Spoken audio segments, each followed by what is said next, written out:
Assalamualaikum warahmatullahi wabarakatuh. Perkenalkan, nama saya Dina Salsabila dengan NIM 2092125. Di sini saya dari kelompok 9, kami akan sedikit membahas tentang psikologi gender, di mana sekarang sedang marak diperbincangkan di lingkungan masyarakat. Fenomena psikologi gender sebagai konstruksi sosial dan budaya yang mempengaruhi perilaku, emosi, identitas, dan lain banyak hal kesehatan mental seseorang. Di zaman sekarang, dinamika gender mengalami perubahan yang sangat pesat, menciptakan fenomena dan tantangan psikologis baru. Yang pertama ada perubahan peran dan identitas gender. Fenomena paling signifikan adalah adanya fleksibilitas dan keberagaman identitas serta peran gender yang diakui secara lebih luas. Identitas non-biner dan transgender. Sementara itu, pengakuan terhadap individu yang identitas gendernya berbeda dari jenis kelamin yang lahir atau transgender yang tidak mendefinisikan dia secara eksklusif sebagai pria atau wanita non-biner semakin meningkat. Implikasi psikologis. Individu dalam kelompok ini sering menghadapi disforia gender atau ketidaknyamanan yang sangat signifikan dengan jenis kelamin yang ditetapkan sejak dia lahir, dan resiko tinggi terhadap gangguan mental seperti depresi, kecemasan, dan trauma akibat diskriminasi. Misgendering dan kurangnya penerimaan sosial di kalangan masyarakat. Peran gender yang fleksibel. Peran gender yang fleksibel adanya batasan tradisional peran laki-laki dan perempuan. Laki-laki dan perempuan mulai kabur dari tugasnya, atau laki-laki semakin terlihat dalam tugas-tugas domestik dan pengasuhan anak atau pekerjaan-pekerjaan rumah, sementara perempuan mendominasi ranah publik dan profesional. Tantangan psikologisnya di sini adalah fenomena ini memicu beban ganda double burden pada perempuan, di mana perempuan harus bisa melaksanakan tugasnya, atau mungkin di kalangan masyarakat ini perempuan harus bisa misalnya mengurus rumah atau mengurus anak, memasak dan segala macam, terus harus juga bekerja di luar. Kan itu jadi double ya. Maksudnya kayak double pekerjaan atau double job gitu ya, bisa disebut dengan seperti itu gitu. Nah, terus selanjutnya seperti yang dibicarakan tadi, perempuan dituntut untuk sukses di karir sekaligus mengurus rumah tangga, dan krisisnya adalah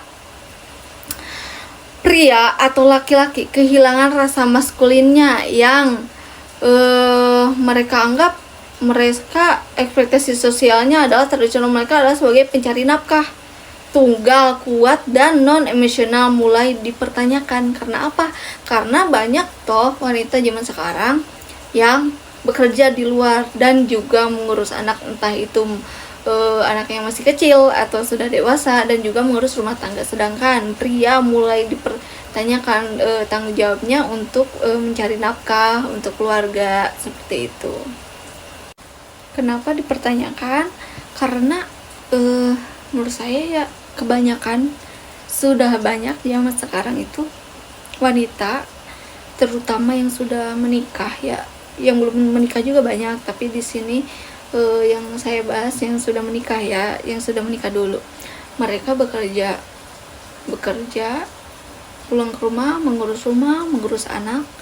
Sedangkan ada pria yang mungkin tidak semua ya, tapi ada salah satunya.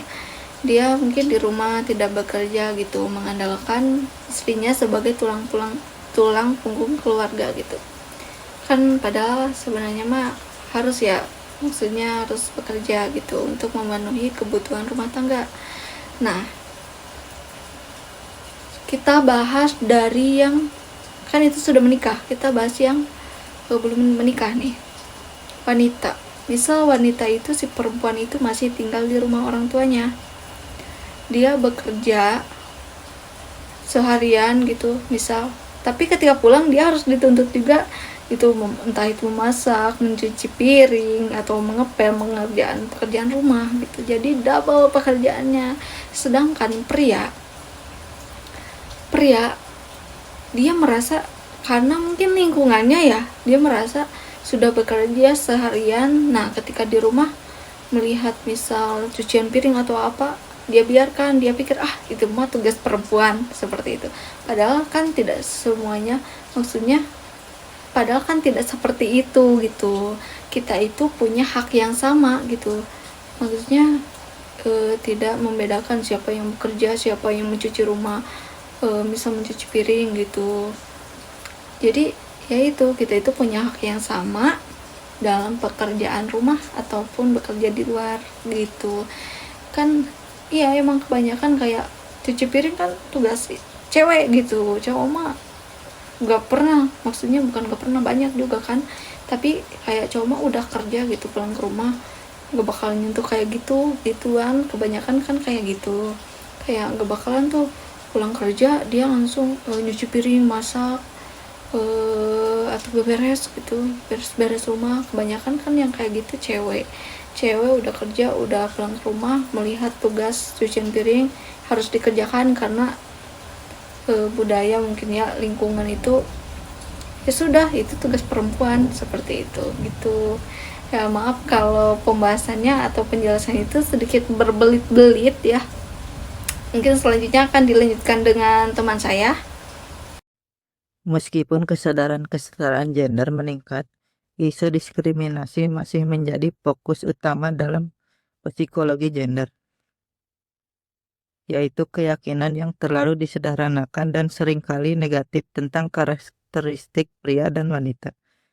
Beberapa contoh dan dampaknya yaitu wanita emosional dan pria rasional yang dapat memicu diskriminasi di tempat kerja atau membuat pria enggan mencari bantuan profesional untuk masalah kesehatan mental karena takut dianggap lemah. Selanjutnya ada kekerasan berbasis gender, termasuk kekerasan fisik, seksual, dan psikologis, yang angkanya masih tinggi dan dampak implikasi psikologisnya yaitu korban yang mayoritasnya adalah perempuan rentan mengalami depresi, kecemasan, dan masalah harga diri yang parah dari masyarakat dan atau lingkungan terdekat dapat memperburuk trauma sekunder. Poin ketiga, kesehatan mental dan gender. Gender mempengaruhi kerentanan terhadap jenis gangguan mental tertentu dan cara individu mencari bantuan. 1. Kerentanan perempuan. Perempuan 2 kali lebih rentan mengalami depresi dan kecemasan dibandingkan laki-laki. Sebagai besar, karena faktor sosial dan diskriminasi seperti ekspektasi kecantikan yang tidak realistis, kekerasan, dan beban kerja ganda. Kedua, kerentanan laki-laki.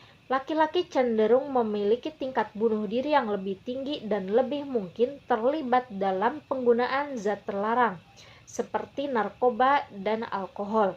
Sebagai mekanisme coping yang tidak sehat, ini sering dikaitkan dengan norma maskulinitas yang kaku dan terlarang ekspektasi emosi dan menghambat pencarian bantuan. Ketiga, pengaruh media sosial. Media sosial memperkuat tekanan untuk menyesuaikan diri dengan standar kecantikan dan kesuksesan yang bias gender. Hal ini berkontribusi pada peningkatan gangguan makan dan disforfia tubuh, terutama pada perempuan muda, serta mendorong perilaku toksik dan dinamika hubungan.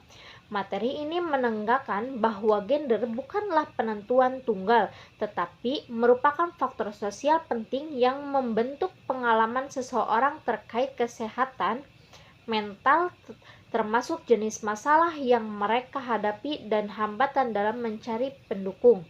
Kesimpulannya, Psikologi gender di zaman sekarang terus berkembang seiring perubahan sosial dan isu utamanya berpusat pada upaya pencapaian kesehatan gender yang adil, gender equity, dan mengatasi dampak psikologi dari peran gender yang kaku dan diskriminasi dan kurangnya penerimaan terhadap keberagaman identitas.